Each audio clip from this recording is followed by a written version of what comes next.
kamusta sa inyong lahat? Ngayon, titingnan natin ang ilang mga sipi mula sa Biblia. Sige, simulan na natin.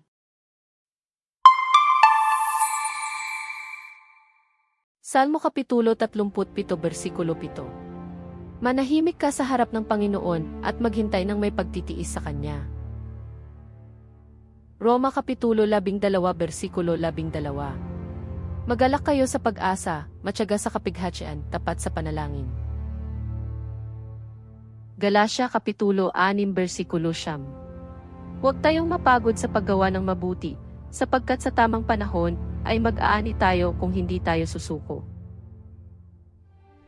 Kawikaan Kapitulo 14 versikulo 20. Sinumang matyaga ay may dakilang pangunawa, ngunit ang madaling magalit ay nagpapakita ng kamangmangan.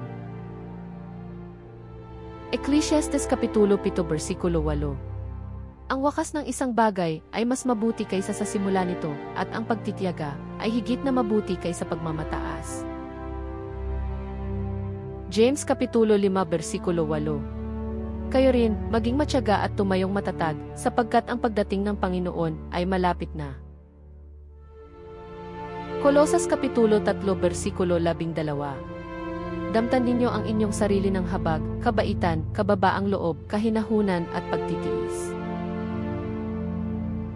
Efeso Kapitulo 4 versikulo 2. Maging lubos na mapagpakumbaba at maamo, maging matyaga, magtiis sa isa't isa sa pag-ibig.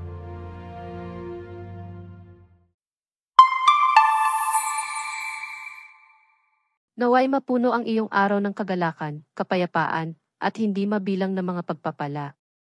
Manatiling positibo at yakapin ang kabutihan sa paligid mo. Salamat sa panunood.